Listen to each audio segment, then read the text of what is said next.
listen, I do understand that there are extreme pockets of Browns fans rooting for Dillon to fail. By the way, there's more people rooting for Shedeur to fail. As Switzerland, I can comment on this with pretty significant impunity. You mean across the NFL, or you mean within the Browns? Within the Browns fandom.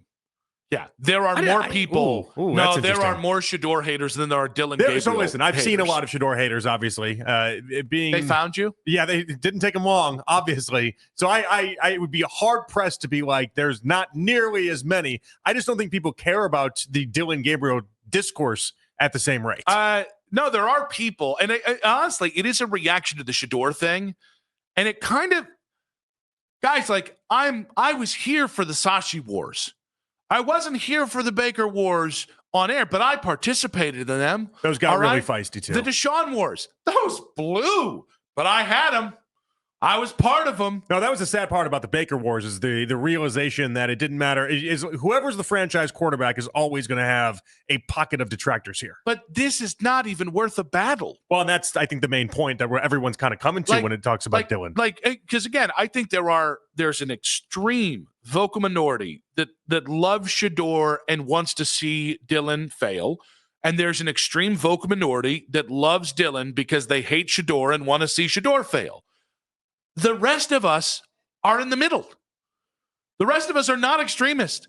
We just would like, if there's a whispers prayers chance in hell, to not watch Kaka quarterback play.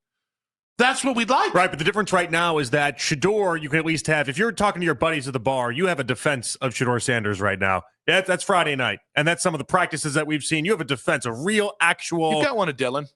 Where? They drafted him in the 3rd round. That's not a defense of his actual play. That's just a defense of where he was taking in the NFL. Yeah, but in the NFL draft. Like that is draftism is real in the NFL. Draftism might be real, but that's not a real actual defense that I can bring to an argument that I'm having with if I'm out there drinking, hanging out with buddies, and the best I got in defense of Dillon Gabriel, he was taken in the 3rd round.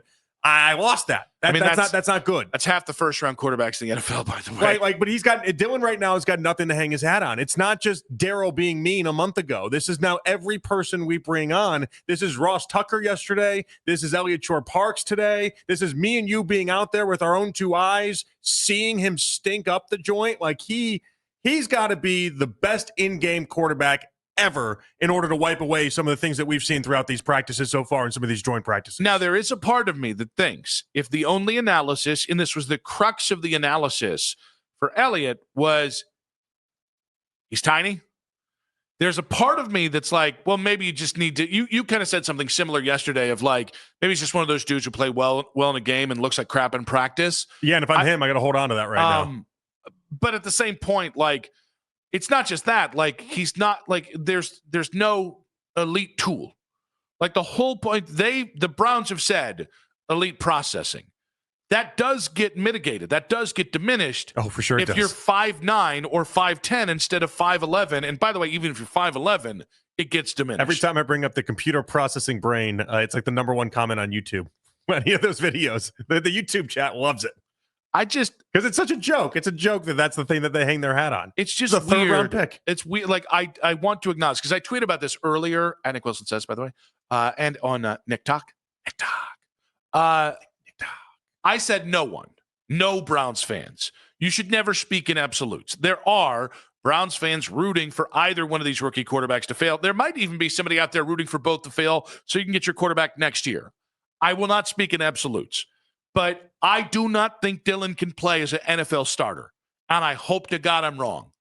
I think Shedeur's ceiling is going to be a really nice functional starter. And I hope to God I'm wrong. Like, there's this idea of just because we don't pamper the ass of every slap-ass quarterback that walks into this town. Guys, I did it for Colt McCoy. I did it for Brandon Weeden. It would also be wildly disingenuous of us, Nick. Like, we can't be the people that knock him when we watch him play in college and say he's not a real NFL quarterback and then get taken by the team and change our minds while nothing's actually happened in the meanwhile. I just don't know. It'd just be wrong of us. There's a part of this. You wouldn't trust what we say if we did that. But there is a part of me that I don't understand. I don't understand fandom or media fandom, as in the case of myself. I don't understand people who subvert their own logic, subvert what they've seen because, well, it would feel better if I believed Dillon Gabriel was something he's not. Same thing with Shedeur. Gosh, I hope he's a franchise quarterback. Yeah, me too. That doesn't turn him into Josh Allen overnight. Only thing that does is him practicing his way into playing time. I mean, he plays, playing well enough and showing something more than we saw in college, like every other quarterback we've tried to evaluate in the last 25 damn years. I do not get this because it's a recent reaction. And it was Let's Talk Browns on Twitter. Okay. Browns fans rooting against Dillon Gabriel sure are weird. You're speaking to a vocal minority. And by the way, that's happening way too much here just in general. I don't think anybody's watching on Saturday being like, every single throw, like, I just hope he stinks. Yeah, guys, if he sucks. Who's saying that? I'm going to say he sucks. If he does, if we he have looks to. like That's garbage. our job. Our job is to say he looks when he's bad, he looks like he's not a good quarterback. It's also just the sign of a healthy, functional brain. This idea of, wow, but you know what? The sun was in his eyes. It's pitted up that there's some people who just want to hear excuses for Dillon Gabriel. How many people have to tell you that they don't buy into this kid? And a lot of it is that micro machine build before you go. It's not hating. Yeah, and that's what this has been the past couple of days. It's been Ross, it's been Elliott, it's been these guys coming on and telling us this isn't it. And so, if anything, it just kind of confirms what we saw with our own two eyes. And not that we needed it, but I mean, it's a different setting, the joint practices up against, playing against your own team and trying to figure out if Stefanski's trying to do this or that. He's just been bad, guys. Rooting for somebody, in the case of like Shedeur, is not the same as rooting against. Even if there are people doing that, I think, bro, we just got a tweet about this. Somebody was quote tweeting the poll I put out earlier. Do you have a rooting preference between Dillon Gabriel and Shedeur? By the way, Shedeur's taking the cake here. More than 50% saying Shedeur. 38% are saying no preference. But Uncle Grumpy, I don't know why that's funny. So Dillon got 12% of the vote? Somewhere in there. That's not high, which by the way is probably because people have seen him with their own two eyes. Pointing out that he only got 12% is hating on Dillon. Yeah, I might be a hater on Dillon. He's just a little guy. You got to be nice. No, Uncle Grumpy be a hater on Dillon. Saying I've watched historically bad quarterback play for the majority of the last 25 seasons, which is more than half my life. I don't care who it is. I just want competent quarterback play for consecutive seasons. So here's the thing. This is the end-all, be-all, everything I want this season to be about. I want Dillon Gabriel or Shedeur Sanders or Kenny Pickett, because they're guys who will be here for longer than a year. Mm-hmm. I want one of them to grab the brass ring, surprise everybody, play well enough that we have a really enjoyable season this year. Or I want every single one of these cats to stink up the room so that you get the number one pick next year, so we can get the thing that we don't have now and haven't had since Baker, which is consecutive seasons of competent quarterback play. Here's, I think, the unfair part and why Dillon's only getting the 12% of the vote. I think there's a lot of fans out there that look and see that this was Andrew Berry and Kevin Stefanski, and how Stefanski's talked about him, and that's doing Dillon absolutely zero favors. Little birdie tells me, you're the little birdie, that the delegate, geez, butchering this. We're going to start this again. Yeah, the delegate from North Solon, no-so as it's known, is ready to call the Browns quarterback battle. I think it's time. After the red zone performance that Joe Flacco had today, the glowing review from Elliott Parks and what the offense did, it's time to call it. Joe Flacco's officially won the Week 1 starting quarterback job. Look at that. I'm very proud of you. There's no other way to look at it. If we were headed in that direction already, that's fine. We were, but it's done. It's signed, sealed, and delivered.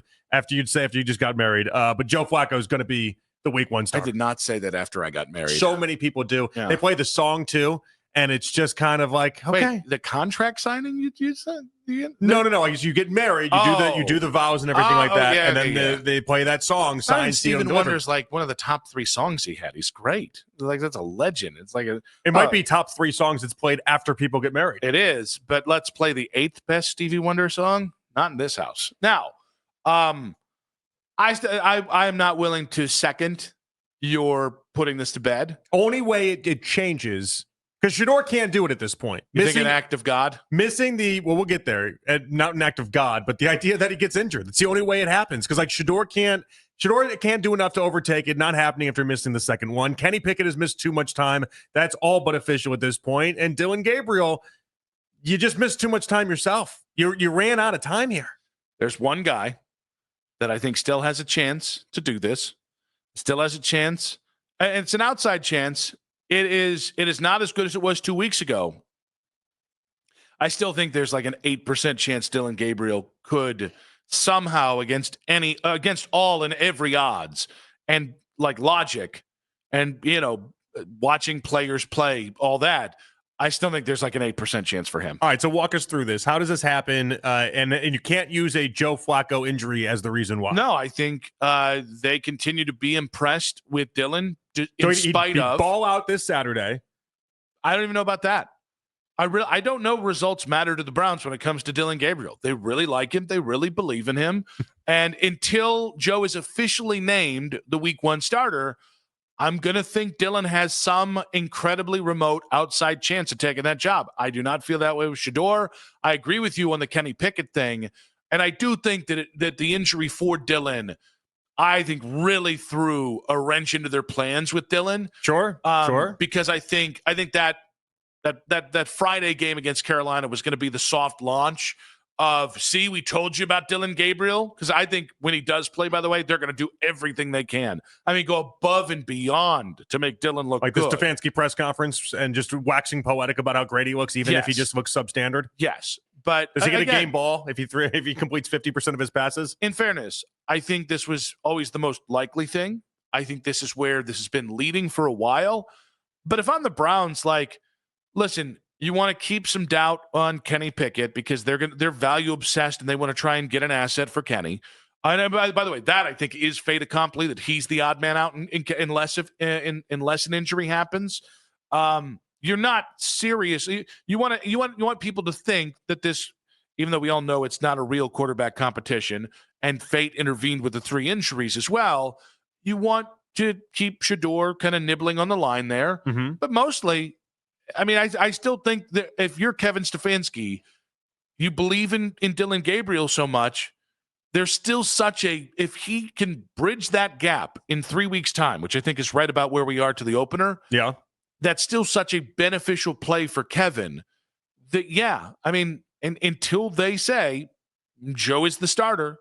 I think it's impossible now at this point. And I think for Dillon, I think the 3 weeks time. I'd like it to be impossible. I think it is. He hasn't done anything to showcase. And I understand your point. Like, they don't care about results at this point, and they are a process oriented team. So they wouldn't necessarily be like, oh, well, it matters what happened in these, but their eyes have to be open to what's going on here. And I think on Saturday, it'll only further stamp down what we've been seeing in all these practices. Like the magic trick he would have to pull off to look anything better than even competent seems so far removed. Yeah, but you and I both know how this works. There were I won't say half of Cleveland. I'm not going to give it a damn percentage.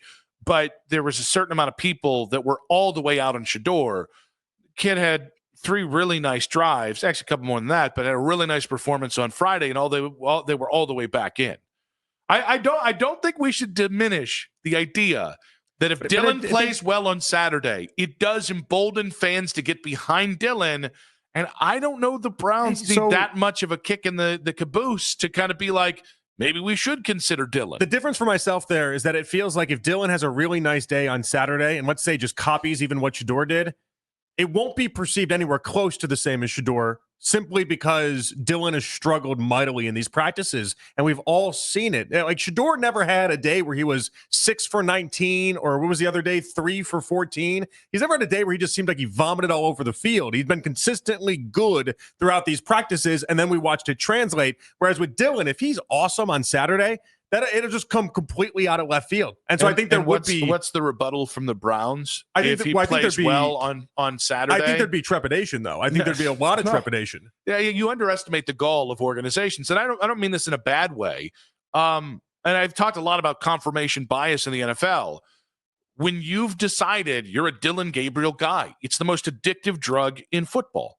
I don't really think, by the way, I think the fact they didn't re-sign Joe after 2023 shows that they're not really patsies with Joe. They like Joe. They don't dislike him. But that was the Curry favor with Deshaun. They're not in business. Yeah, but if Joe had endeared himself as a Kevin Stefanski guy, I don't think it would have mattered. And not just a Stefanski guy. If they I think they thought Deshaun was very fragile and they didn't want to do anything to upset that. I think that's a very convenient excuse to let the guy go who just took you to the playoffs. And so I'm not saying it wasn't part of it. I think there were a lot of dynamics that went into that. But specific to this, Dillon Gabriel's their guy. And I just think, like, if he plays well on Saturday, it's going to be a C. We told you practices don't matter, and you didn't have the right context. It's going to be, which is wild because a week previously they told you preseason doesn't matter to some extent with how they treated Shedeur afterwards. Yeah. But yeah, organizations are hypocritical. Organizations rig thing in their favor. What we do know is the hypocrisy would be rampant if they tried to pull that off. So this is not what I want. I think it is most likely that Joe starts by a significant margin, 80, 85, 90%. But I don't think there's ever ruling out Dillon Gabriel until the words, Joe is our week 1 starter, comes out of the mouth of Kevin Stefanski or is reported by the big guys they always leak information to in the names of Adam Schefter and the big named reporters. I'm like Kornacki on election night minus the khakis. I'm ready to call it. It is Joe Flacco week 1 for your Cleveland Browns. Listen, I think that's the safe bet now. But I think, listen, one, I don't think the Browns actually need to announce a starter. I wonder if they do it Sunday. I could totally, you mean this week? Yeah.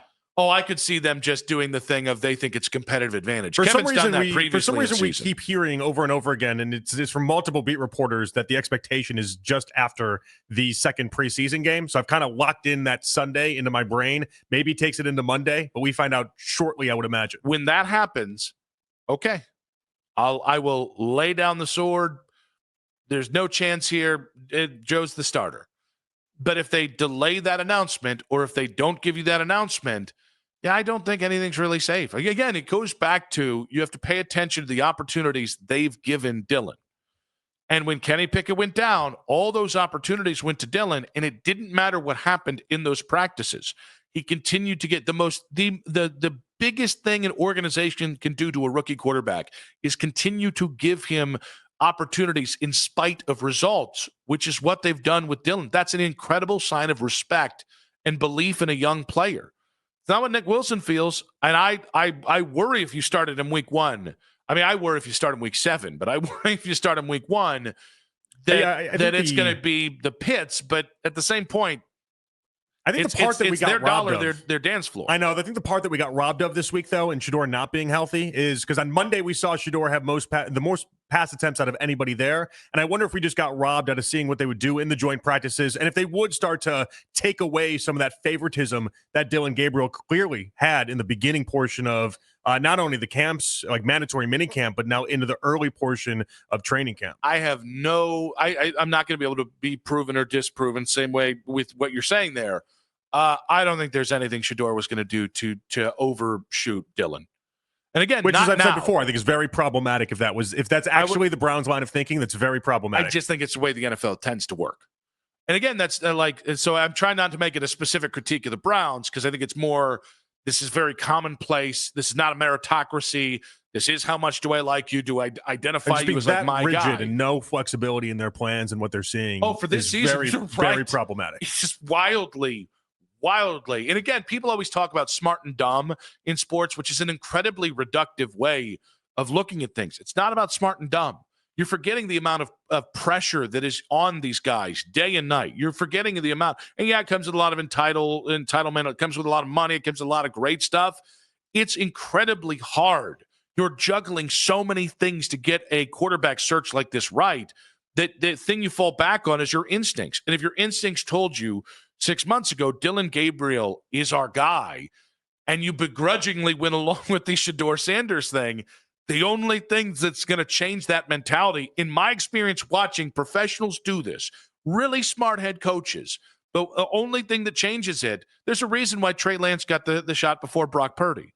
And by the way, that's a bad example because Trey got hurt. But this just continues to be like, this is how the NFL operates. So I don't think there's anything Shedeur can do to upset the apple cart for Dillon until he sees the regular season field. Whereas with Dillon, yeah, until Joe's the starter, I think that's a real conversation.